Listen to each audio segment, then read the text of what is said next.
सोचिए, जिस इंसान के लिए कभी उसके दोस्त, उसकी गर्लफ्रेंड और उसकी पूरी दुनिया सबसे ज़्यादा मायने रखती थी, आज वही इंसान उन सब के लिए एक अजनबी बन चुका है। ये है पीटर पार्कर की ज़िंदगी स्पाइडरमैन नो वे होम के बाद।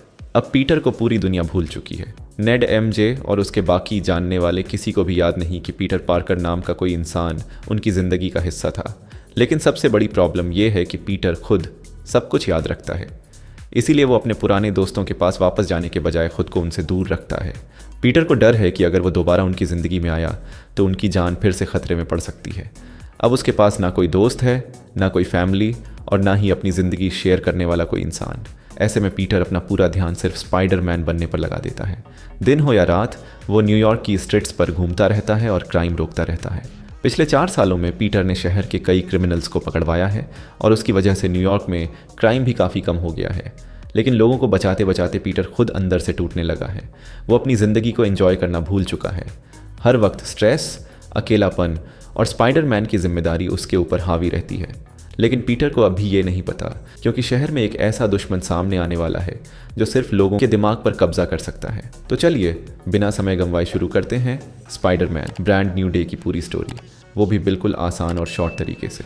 इन 4 सालों में पीटर ने शहर के कई छोटे बड़े क्रिमिनल्स को पकड़ा है। इनमें स्कॉर्पियन और द हैंड जैसे खतरनाक क्रिमिनल्स भी शामिल हैं। पीटर की लगातार मेहनत की वजह से न्यूयॉर्क में क्राइम काफ़ी कम हो गया था। लेकिन इस सब का असर धीरे धीरे पीटर की हेल्थ पर पड़ने लगा। वो अपनी पर्सनल लाइफ में कुछ भी एंजॉय नहीं कर रहा था और हर वक्त स्ट्रेस में रहता था। फिर भी पीटर अपनी सेहत को इग्नोर करके स्पाइडरमैन का काम लगातार करता रहता है। एक दिन अचानक शहर में एक अनजान मिलिट्री टैंक घुस आता है और रास्ते में जमकर तबाही मचाने लगता है। पीटर तुरंत स्पाइडरमैन बनकर उसे रोकने निकल पड़ता है। लेकिन तभी वहाँ फ्रैंक कास्टेल यानी द पनिशर भी पहुँच जाता है। प्रॉब्लम ये थी कि पनिशर क्रिमिनल्स को रोकने के लिए किसी भी हद तक जाने को तैयार रहता था, जबकि पीटर किसी की जान नहीं लेना चाहता था। इसलिए दोनों के बीच टकराव हो जाता है और पीटर पनिशर को पीछे हटाकर खुद टैंक का पीछा करने लगता है। आखिरकार वो tank department of damage control यानी DODC की एक बिल्डिंग में घुस जाता है। पीटर किसी तरह टैंक को रोकता है और जब उसे खोलकर अंदर देखता है तो उसके होश उड़ जाते हैं। टैंक के अंदर एक बुजुर्ग औरत बैठी होती है, लेकिन वो खुद अपनी मर्जी से टैंक नहीं चला रही थी। उसका दिमाग किसी और के कंट्रोल में था। और इससे भी ज़्यादा अजीब बात यह थी कि उस अननोन पावर के बारे में पीटर को अभी कुछ भी पता नहीं था। इसके बाद वो माइंड कंट्रोल करने वाली पावर उस औरत से निकलकर आसपास के दूसरे लोगों को अपने कंट्रोल में लेने लगती है। एक इंसान से दूसरे इंसान तक पहुंचते पहुंचते आखिरकार वो क्रिमिनल मैक गार्गन यानी स्कॉर्पियन तक पहुंच जाती है। लेकिन मैक गार्गन उस वक्त प्रिजन में था, इसलिए वो DODC के एक गार्ड को अपने कंट्रोल में लेती है और उसी के ज़रिए मैक को प्रिजन से बाहर निकलवा देती है। पीटर को अब पूरा शक हो जाता है कि इस पूरे मामले के पीछे कोई टेलीपैथ है जो लोगों के दिमाग को कंट्रोल कर रहा है। इसी वजह से वो उस गार्ड को ढूंढकर उसके पास पहुंचता है और उससे पूछता है कि आखिर वो है कौन और उसके साथ क्या हुआ था। तभी वो टेलीपैथ पीटर के माइंड को भी कंट्रोल करने की कोशिश करता है। लेकिन पीटर अपनी मेंटल स्ट्रेंथ से उस कंट्रोल को तोड़ देता है और उस इन्फ्लुएंस को अपने दिमाग से बाहर निकाल देता है। इसके बाद वो DODC गार्ड भी नॉर्मल हो जाता है। लेकिन अजीब बात यह थी कि उसे और उस टैंक में मिली औरत दोनों को याद ही नहीं रहता कि उनके साथ कुछ हुआ था। अब पीटर समझ जाता है कि ये कोई नॉर्मल क्रिमिनल केस नहीं है। मामला इतना कॉम्प्लिकेटेड था कि पुलिस भी इसके बारे में कुछ नहीं कर सकती थी। इसलिए पीटर इस बारे में मदद लेने के लिए ब्लैक विडो यानी येलेना बेलोवा के पास जाता है, जो न्यू एवेंजर्स की मेंबर है। पीटर येलेना को पूरी बात बताता है और उस मिस्टीरियस माइंड कंट्रोलर के बारे में जानकारी देता है। अब दोनों के सामने सबसे बड़ा सवाल यही था कि आखिर ये टेलीपैथ कौन है और वो लोगों के दिमाग को कंट्रोल करके चाहता क्या है। तब येलेना उसे बताती है कि यही टेलीपैथ पिछले 1 महीने में डैमेज कंट्रोल की 4 अलग अलग ब्रांचेस पर हमला कर चुका है। हर बार उसका एक ही मकसद था, उनके कंप्यूटर्स में VMAX नाम की किसी चीज़ को ढूंढना। अब पीटर को इस बात से एक बड़ा क्लू मिल जाता है। वो इस मामले की तह तक जाने के लिए सीधे डैमेज कंट्रोल के हेडक्वार्टर्स पहुंचता है। वहां वो उनके डायरेक्टर बिल मैडसन से मिलता है और उससे VMAX के बारे में पूछता है। लेकिन बिल को VMAX के बारे में कोई जानकारी नहीं होती। जब यहाँ से भी पीटर को कोई खास लीड नहीं मिलती तो वो अपना ध्यान वापस स्कॉर्पियन यानी मैक गार्गन पर लगाता है। पीटर को शक था कि इन सारी घटनाओं के पीछे कहीं ना कहीं मैक का कनेक्शन हो सकता है, इसलिए वो उसे ढूंढना शुरू कर देता है। इसी इन्वेस्टिगेशन के दौरान एक दिन पीटर की नज़र अचानक एक दुकान में अपने पुराने बेस्ट फ्रेंड नेड लीड्स पर पड़ती है। नेड वहाँ एक हाउस पार्टी के लिए कुछ सामान खरीद रहा होता है। पीटर उसे देखकर रुक जाता है और चुपचाप उसका पीछा करने लगता है, क्योंकि नेड जिस घर में पार्टी के लिए जा रहा था उसी घर में पीटर की पुरानी गर्लफ्रेंड एमजे भी रहती थी। अब पीटर के लिए ये सिचुएशन काफ़ी ऑकवर्ड होने वाली थी, क्योंकि इतने सालों बाद वो पहली बार अपने पुराने दोस्तों के इतने करीब पहुंच रहा था, जबकि उन्हें उसकी कोई याद ही नहीं थी। पीटर वहां अपने पुराने दोस्तों का हालचाल जानने आया था, लेकिन जब वो उनके सामने जाता है तो नेड और एमजे दोनों उसे देखकर भी पहचान नहीं पाते। पीटर के लिए ये पल काफ़ी पेनफुल था, क्योंकि जिन लोगों के साथ वो कभी इतना क्लोज था आज उन्हीं के लिए वो एक अजनबी बन चुका था। इसके बाद पीटर की नज़र एमजे पर पड़ती है, जो किसी दूसरे लड़के के साथ होती है। पीटर को पता चलता है कि वो उसका नया बॉयफ्रेंड है। ये देखकर पीटर अंदर से काफ़ी टूट जाता है। वो चुपचाप वहाँ से निकलता है और उदास मन से अपने अपार्टमेंट वापस चला जाता है। लेकिन घर पहुँचने के बाद पीटर की हालत और बिगड़ जाती है और वो अचानक बेहोश हो जाता है। अगले दिन जब पीटर को होश आता है तो वो खुद को एक बड़े से वेब कोकून के अंदर पाता है। उसके हाथों से अपने आप वेब्स निकल रहे होते हैं। ये देखकर पीटर भी हैरान रह जाता है, क्योंकि पहले उसे वेब बनाने के लिए अपने मैकेनिकल वेब शूटर्स की ज़रूरत पड़ती थी। पीटर तुरंत अपनी बॉडी स्कैन करता है और उसे पता चलता है कि लगातार स्ट्रेस और अकेलेपन की वजह से उसके स्पाइडर डीएनए में म्यूटेशन हो रहा है। इसी म्यूटेशन के कारण अब उसके शरीर में ऑर्गेनिक वेबिंग पैदा होने लगी थी। सिर्फ इतना ही नहीं, पीटर की बाकी स्पाइडर एबिलिटीज़ भी पहले से काफ़ी ज़्यादा पावरफुल हो गई थीं। लेकिन इतनी बढ़ी हुई पावर्स को कंट्रोल करना उसके लिए आसान नहीं था। उसकी नई एबिलिटीज़ की वजह से उसे लगातार हेडेक्स होने लगे थे। फिर भी पीटर अपनी हेल्थ की परवाह नहीं करता और आराम करने के बजाय वापस अपने स्पाइडरमैन वाले काम में लग जाता है। तभी पीटर को खबर मिलती है कि स्कॉर्पियन ने डैमेज कंट्रोल की एक और ब्रांच पर हमला कर दिया है। पीटर तुरंत स्पाइडरमैन बनकर वहां पहुंचने निकल जाता है, लेकिन इस बार उसके लिए वहां तक पहुंचना भी आसान नहीं था, क्योंकि अब वो अपने मैकेनिकल वेब शूटर्स इस्तेमाल नहीं कर सकता था और ऑर्गेनिक वेब्स को कंट्रोल करना भी उसके लिए काफ़ी मुश्किल हो गया था। इसी वजह से रास्ते में कई बार उसका बैलेंस बिगड़ता है और वो गिरते पड़ते किसी तरह स्कॉर्पियन तक पहुंचता है। वहां पहुंचकर पीटर को पता चलता है कि स्कॉर्पियन अभी भी उसी टेलीपैथ के कंट्रोल में है और वो डैमेज कंट्रोल के कंप्यूटर्स में वीमैक्स को ढूंढने आया है। इसके बाद कंट्रोल्ड स्कॉर्पियन पीटर पर हमला कर देता है और उसे बुरी तरह पीटने लगता है। इस लगातार मार के दौरान पीटर के अंदर स्पाइडर हार्मोन्स का लेवल तेज़ी से बढ़ जाता है। इसकी वजह से उसकी ताकत और बाकी स्पाइडर एबिलिटीज़ अचानक काफ़ी बढ़ जाती है। अब पीटर पहले से कहीं ज़्यादा पावरफुल हो चुका था, इसलिए वो स्कॉर्पियन पर पलटकर हमला करता है और उसे बुरी तरह हरा देता है। इस दौरान स्कॉर्पियन भी टेलीपैथ के कंट्रोल से बाहर आ जाता है, लेकिन प्रॉब्लम ये थी कि पीटर खुद अपनी बढ़ी हुई पावर्स को कंट्रोल नहीं कर पा रहा था। उसके अंदर बढ़े हुए स्पाइडर हार्मोन्स की वजह से उसका गुस्सा और ताकत दोनों उसके काबू से बाहर होने लगे थे। लड़ाई के दौरान वो गलती से एक पुलिस ऑफिसर को भी घायल कर देता है। अब पीटर को समझ आ जाता है कि अगर उसने अपने इस म्यूटेशन को कंट्रोल नहीं किया तो उसकी बढ़ी हुई पावर्स उसके लिए और दूसरों के लिए ख़तरा बन सकती है। इसीलिए वो मदद लेने के लिए एक ऐसे इंसान के पास जाता है जो खुद अपने शरीर में होने वाले डेंजरस ट्रांसफॉर्मेशन को कंट्रोल करने का तरीका जानता है, scientist Bruce banner. Bruce banner उस समय एक कॉलेज में पढ़ा रहा था और साथ ही स्मार्ट हल्क से वापस अपने नॉर्मल ह्यूमन फॉर्म में आने के लिए एक खास मशीन यानी इनहिबिटर का इस्तेमाल कर रहा था।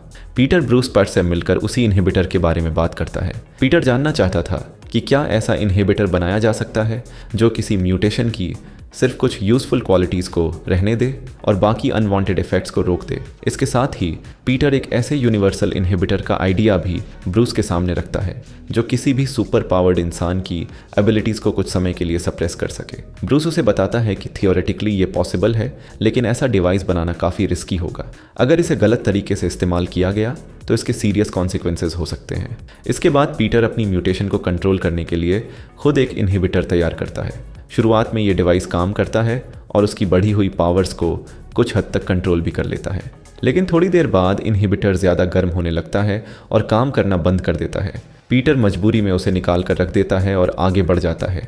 इसी दौरान रास्ते में उसकी मुलाकात एक ऐसे अनजान आदमी से होती है जो उसी मिस्टीरियस टेलीपैथ के कंट्रोल में था। वो आदमी पीटर को चेतावनी देता है कि डैमेज कंट्रोल के लोग अच्छे नहीं हैं और टेलीपैथ को उनसे कुछ चाहिए। वो पीटर से साफ कहता है कि वो इस मामले से दूर रहे और डैमेज कंट्रोल के रास्ते में आना बंद कर दे, लेकिन स्पाइडरमैन उसे रोकने की बात पर अड़ा रहता है। तभी वो टेलीपैथ पीटर को बताता है कि अब उसे स्पाइडरमैन की असली पहचान पता चल चुकी है। दरअसल उस टेलीपैथ ने पीटर के घर तक पहुंचकर वहां से एक लेटर हासिल कर लिया था। उसी लेटर से उसे पीटर और एमजे के पुराने रिलेशनशिप के बारे में पता चल गया था। अब स्पाइडरमैन को अपने रास्ते से हटाने के लिए वो एमजे को मारने की धमकी देता है। इसके बाद वो टेलीपैथ एक इंसान से दूसरे इंसान को कंट्रोल करते हुए धीरे धीरे एमजे के घर की तरफ बढ़ने लगता है। पीटर भी उसका पीछा करता है और रास्ते में अपने एआई प्रोग्राम की मदद से उसकी पावर के बारे में एक इम्पॉर्टेंट बात पता लगा लेता है। पीटर समझ जाता है कि वो टेलीपैथ सिर्फ 33 फुट के दायरे के अंदर मौजूद लोगों के माइंड को कंट्रोल कर सकता है, यानी अगर कोई उसके इस रेंज से बाहर चला जाए तो वो उसे कंट्रोल नहीं कर पाएगा। लेकिन तभी टेलीपैथ एक पायलट के माइंड को कंट्रोल कर लेता है और उसके हेलीकॉप्टर से एमजे तक पहुंचने की कोशिश करता है। पीटर तुरंत एक्शन लेता है। वो हेलीकॉप्टर को अपने वेब से काफ़ी ऊंचाई पर ही रोक देता है और उसे वहीं फंसा देता है। अब टेलीपैथ के पास किसी दूसरे इंसान तक पहुंचने का रास्ता नहीं था और उसकी 33 फुट वाली लिमिट की वजह से वो किसी को भी आसानी से कंट्रोल नहीं कर सकता था।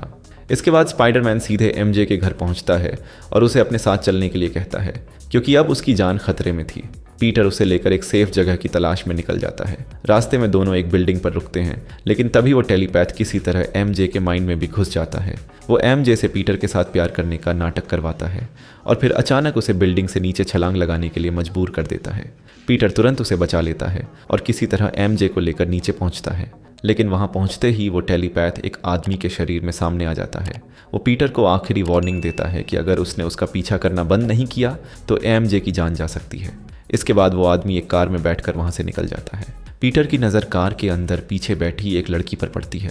उसका एआई उस लड़की को स्कैन करता है और पीटर को पता चलता है कि असल में वही लड़की इस पूरे समय लोगों के माइंड को कंट्रोल कर रही थी। अब पीटर के पास उस मिस्टीरियस टेलीपैथ का चेहरा भी आ चुका था। एमजे को सुरक्षित रखने के लिए पीटर उसे लेकर फ्रैंक कैसल यानी द प्यूनिशर के एक सीक्रेट हाइडआउट में पहुंच जाता है। अब कम से कम कुछ समय के लिए एमजे वहां सेफ थी, लेकिन पीटर जानता था कि वो टेलीपैथ इतनी आसानी से उनका पीछा छोड़ने वाली नहीं है। वहां पहुंचकर पीटर उस टेलीपैथ लड़की का फेस अपने सिस्टम में अपलोड करता है। उसका एआई उसकी पहचान निकालता है और पता चलता है कि उसका नाम जीन ग्रे है। इसके बाद पीटर उसकी फ़ोटो की मदद से उसकी लोकेशन ट्रैक करना शुरू कर देता है। इसी दौरान पीटर एमजे की मदद से अपने इनहिबिटर को भी ठीक कर लेता है। अब ये डिवाइस उसकी नई स्पाइडर पावर्स को कुछ हद तक कंट्रोल करने में कामयाब हो जाता है। लेकिन पीटर सिर्फ अपनी पावर्स को कंट्रोल करके रुकने वाला नहीं था। उसने एक यूनिवर्सल इनहिबिटर भी तैयार कर लिया था ताकि ज़रूरत पड़ने पर जीन की पावर्स को भी सप्रेस किया जा सके। तभी पीटर को पता चलता है कि जीन ने डीओडीसी हेडक्वार्टर्स पर हमला कर दिया है। पीटर तुरंत वहां जाने के लिए निकलता है और जाने से पहले फ्रैंक कास्टल यानी द पनिशर से कहता है कि वो एमजे का ख्याल रखे। लेकिन एमजे भी पीटर को अकेले जाने नहीं देना चाहती थी। वो फ्रैंक से कहती है कि उसे स्पाइडरमैन की मदद करनी चाहिए, इसलिए फ्रैंक भी वहां पहुंचने के लिए निकल जाता है। दूसरी तरफ पीटर डीओडीसी हेडक्वार्टर्स पहुंच जाता है। वहां डैमेज कंट्रोल के डायरेक्टर विलियम मेट्जगर को जैसे ही खतरे का पता चलता है, वो खुद को एक मजबूत वॉल्ट के अंदर छिपा लेता है। जॉन अब वहां के कंप्यूटर्स को सर्च कर रही थी। उसका मकसद सिर्फ एक था, वी मैक्स को ढूंढना। लेकिन काफ़ी सर्च करने के बाद भी उसे कंप्यूटर्स में वी मैक्स के बारे में कुछ नहीं मिलता। अब जीन को लगता है कि अगर कंप्यूटर्स में वी मैक्स की कोई इन्फॉर्मेशन नहीं है तो शायद विलियम मेट्जगर को इसके बारे में कुछ पता हो। इसलिए वो उस मजबूत वॉल्ट को खोलने का फैसला करती है ताकि मेट्जगर को बाहर निकालकर सीधे उससे वी मैक्स के बारे में पूछ सके। तिजोरी खोलने के लिए जीन ब्रूस बैनर को अपने कंट्रोल में ले लेती है और उसके हाथ से इनहिबिटर निकाल देती है। इनहिबिटर हटते ही ब्रूस वापस हल्क में बदल जाता है और जीन उसी हल्क का इस्तेमाल करके डैमेज कंट्रोल के ऑफिस में जमकर तोड़फोड़ करने लगती है। तभी स्पाइडरमैन वहां पहुंच जाता है। हल्क सीधे पीटर पर हमला कर देता है और पीटर उसे रोकने की कोशिश करता है। तभी वहां फ्रैंक कास्टल यानी द पनिशर भी पहुंच जाता है और हल्क पर फायरिंग शुरू कर देता है। इस वजह से ब्रूस जैन के कंट्रोल से बाहर आ जाता है। लेकिन अब प्रॉब्लम और भी बड़ी हो जाती है। इनहिबिटर हटने के बाद ब्रूस के अंदर दबा हुआ उसका सेवज हल्क पर्सनालिटी पूरी तरह सामने आ जाता है। ये वो हल्क था जो काफ़ी समय से कंट्रोल में था, लेकिन अब उस पर किसी का भी कंट्रोल नहीं रहा। फिर भी पीटर हल्क का सामना करने के लिए आगे बढ़ता है और उसे शांत करने की कोशिश करता है। दूसरी तरफ फ्रैंक जीन को रोकने और उसे मारने के लिए उसकी तरफ बढ़ता है, लेकिन जीन उसे भी अपने कंट्रोल में ले लेती है। अब वो फ्रैंक का इस्तेमाल करके उस वॉल्ट को खोलने लगती है जिसमें डैमेज कंट्रोल के डायरेक्टर बिल मेट्जगर छिपा हुआ था। उधर स्पाइडरमैन हल्क से लड़ता रहता है। पीटर अपनी बातों और अपनी स्ट्रैटेजी से किसी तरह ब्रूस के अंदर मौजूद इंसान को शांत करने में कामयाब हो जाता है। हल्क का गुस्सा कम होते ही ब्रूस खुद को कंट्रोल कर लेता है और बिल्डिंग से नीचे गिरते हुए वापस अपने ह्यूमन फॉर्म में आ जाता है। दूसरी तरफ फ्रैंक आखिरकार उस वॉल्ट को खोल देता है, लेकिन तभी स्पाइडरमैन भी वहां पहुंच जाता है और बिना समय गंवाए जीन पर यूनिवर्सल इनहिबिटर लगा देता है। इनहिबिटर लगते ही जीन की पावर्स तुरंत सप्रेस हो जाती हैं और उसका फ्रैंक पर से कंट्रोल भी खत्म हो जाता है। अब पनिशर भी उसके कंट्रोल से बाहर आ चुका था। इसके बाद डैमेज कंट्रोल के डायरेक्टर विलियम मेट्जगर जीन को बेहोश कर देता है, लेकिन बेहोश होने से ठीक पहले जीन पीटर को एक नाम बताती है, सैरा। ये नाम सुनकर पीटर भी कंफ्यूज हो जाता है। तब विलियम बताता है कि सैरा उसके एक पुराने कॉलीग का नाम था। जॉन ने उसके माइंड को पढ़ते समय उसके दिमाग से ये नाम देखा था, इसलिए उसने पीटर को बता दिया। इसके बाद डैमेज कंट्रोल के लोग जॉन को अरेस्ट कर लेते हैं और फिलहाल ये पूरा मामला कंट्रोल में आ जाता है। फिर पीटर वापस पनिशर के सीक्रेट हाइडआउट में पहुंचता है, लेकिन वहां उसे पता चलता है कि एमजे से एक गलती हो गई है। उसने पीटर का वो लेटर पढ़ लिया था जिसमें पीटर ने अपनी पिछली ज़िंदगी और डॉक्टर स्ट्रेंज के उस स्पेल के बारे में लिखा था, जिसकी वजह से पूरी दुनिया पीटर पार्कर को भूल गई थी। अब एमजे को समझ आ जाता है कि स्पाइडरमैन उसे बार बार बचाने के लिए इतनी कोशिश क्यों करता है।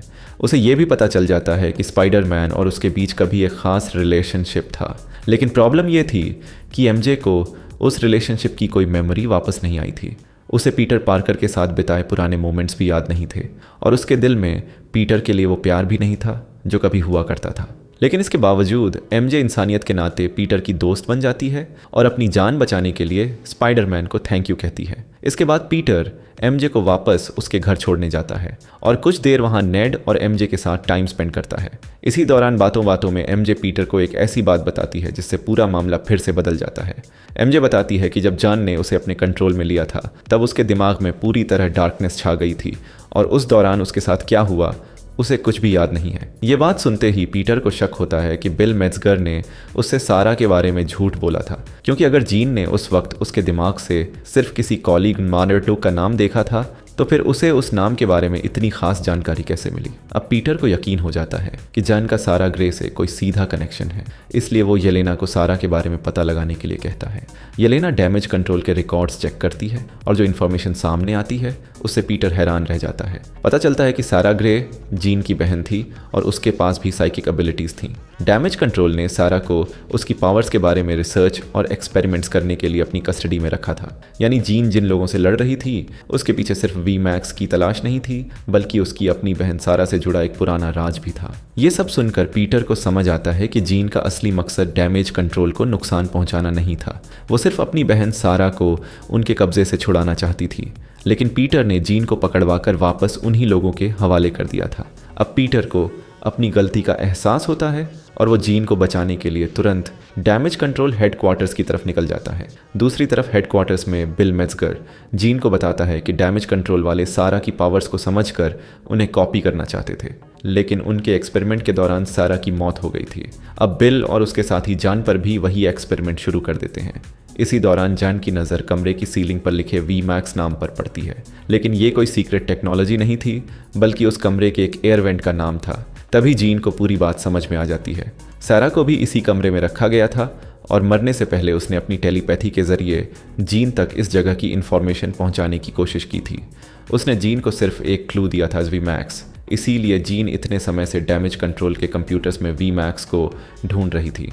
उसे नहीं पता था कि ये किसी कंप्यूटर फाइल या सीक्रेट प्रोजेक्ट का नाम नहीं, बल्कि उसी जगह का क्लू था जहां उसकी बहन को रखा गया था। लेकिन अब जब जीन को पता चलता है कि सारा की मौत हो चुकी है तो उसका गुस्सा पूरी तरह बाहर आ जाता है। इससे जीन की पावर्स अचानक और भी बढ़ने लगती है। अब उसके पास टेलीकिनेसिस की पावर भी आ जाती है, यानी वो बिना छुए सिर्फ अपने माइंड से चीज़ों को उठा और कंट्रोल कर सकती थी। अपनी बढ़ी हुई पावर्स के साथ जीन डैमेज कंट्रोल के पूरे ऑफिस में तबाही मचा देती है। इसके बाद वो अपने आसपास करीब 1 किलोमीटर के दायरे में मौजूद लोगों को मेंटली फ्रीज कर देती है ताकि कोई भी उसके रास्ते में ना आ सके। तभी स्पाइडरमैन वहां पहुंच जाता है। जॉन तुरंत द हैंड के निंजास को अपने कंट्रोल में ले लेती है और उन्हें पीटर पर हमला करने का आदेश देती है।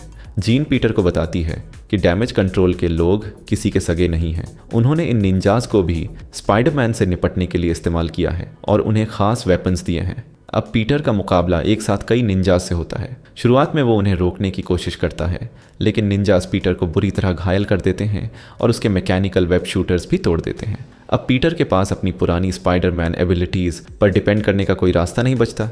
तभी वो अपना इनहिबिटर निकाल देता है। इस बार पीटर अपनी नई पावर्स को रोकने की कोशिश नहीं करता, बल्कि उन्हें पूरी तरह एक्सेप्ट कर लेता है। जैसे ही उसकी पूरी म्यूटेटेड पावर बाहर आती है, उसकी स्ट्रेंथ और बाकी एबिलिटीज कई गुना बढ़ जाती है। अब वही निंजास जो कुछ देर पहले पीटर पर भारी पड़ रहे थे, उनके सामने स्पाइडरमैन का ये नया और ज्यादा पावरफुल वर्जन खड़ा था। पीटर अपनी नई पावर्स का इस्तेमाल करके उन सभी निंजास को आसानी से हरा देता है। और अब पहली बार पीटर को एहसास होता है कि शायद उसकी ये म्यूटेशन सिर्फ एक प्रॉब्लम नहीं है, बल्कि जीन को रोकने के लिए उसकी सबसे बड़ी ताकत भी बन सकती है।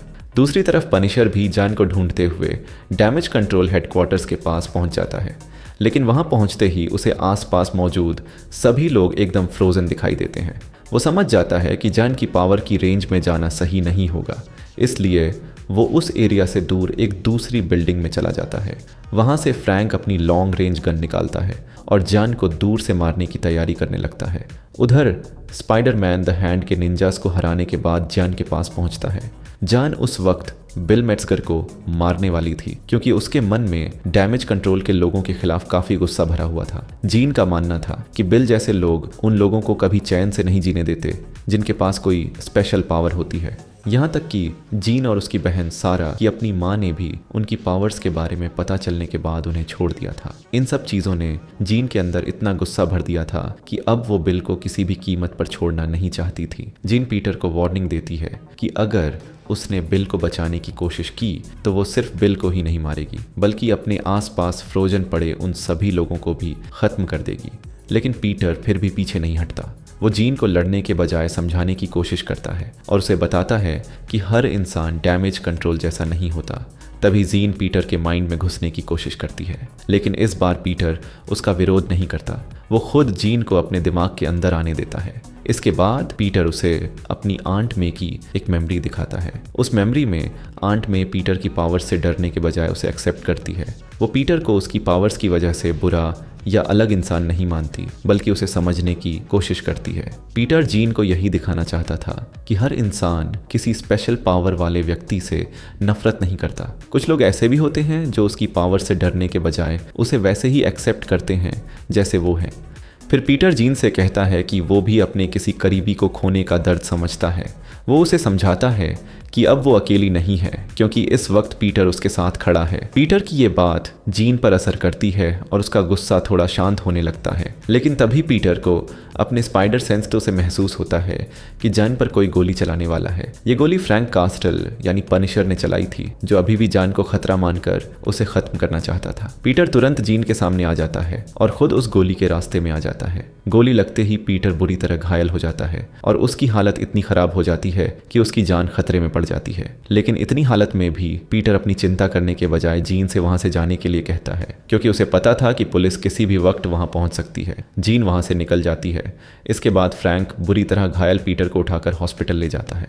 पीटर की हालत बहुत क्रिटिकल थी, लेकिन जीन अपनी टेलीपैथिक पावर की मदद से दूर से ही पीटर को जिंदा रखती है ताकि डॉक्टर्स उसका इलाज कर सकें। कुछ समय बाद पीटर को होश आता है। उसके पास फ्रैंक भी मौजूद होता है और वो पीटर से अपने किए के लिए माफी मांगता है। इधर हॉस्पिटल के बाहर लोगों की भारी भीड़ जमा हो जाती है। शहर के लोग स्पाइडरमैन के लिए चिंतित थे और उसके ठीक होने की दुआ कर रहे थे। लेकिन प्रॉब्लम ये थी कि कुछ डॉक्टर्स पीटर का असली चेहरा देख चुके थे और फ्रैंक नहीं चाहता था कि उसकी आइडेंटिटी पब्लिक हो। इसलिए फ्रैंक खुद स्पाइडरमैन का मास्क पहनकर हॉस्पिटल की विंडो पर आ जाता है ताकि बाहर मौजूद लोगों को लगे कि स्पाइडरमैन ठीक है। इसी दौरान पीटर चुपचाप सिविलियन क्लोथ्स में हॉस्पिटल से बाहर निकल जाता है। इस तरह फ्रैंक अपनी जान की परवाह किए बिना पीटर की आइडेंटिटी को सीक्रेट रखता है और स्पाइडरमैन को लोगों की नज़रों से बचाकर वहां से निकाल देता है। बिल मेट्जगर वहां से फरार हो चुका था और डैमेज कंट्रोल के इलीगल एक्सपेरिमेंट्स को लेकर अब इन्वेस्टिगेशन शुरू हो चुकी थी। सारा के साथ जो कुछ हुआ था उसके बाद डैमेज कंट्रोल की एक्टिविटीज पर भी सवाल उठने लगे थे। उधर जीन भी शहर छोड़कर कहीं दूर चली जाती है। वो अपनी बहन की मौत और अपने साथ हुई पूरी घटना के बाद अकेले रहने का फैसला करती है। दूसरी तरफ पीटर को भी धीरे धीरे एक जरूरी बात समझ आ जाती है। स्पाइडरमैन की जिम्मेदारी निभाने का मतलब ये नहीं कि उसे अपनी पूरी पर्सनल लाइफ छोड़नी पड़े। वो लोगों की मदद करते हुए भी अपने दोस्तों के करीब रह सकता है। इसीलिए पीटर फिर से नेड और अपने बाकी दोस्तों से मिलना जुलना शुरू कर देता है। उसकी जिंदगी पहले जैसी तो नहीं रही थी, लेकिन अब वो पूरी तरह अकेला भी नहीं था। तो दोस्तों, ये थी स्पाइडरमैन ब्रांड न्यू डे की पूरी कहानी। अगर आपको ये मूवी एक्सप्लेनेशन पसंद आया हो तो वीडियो को लाइक ज़रूर करें और ऐसे ही मज़ेदार मूवी एक्सप्लेन्स के लिए चैनल को सब्सक्राइब कर लें। मिलते हैं अगली वीडियो में, तब तक के लिए टेक केयर।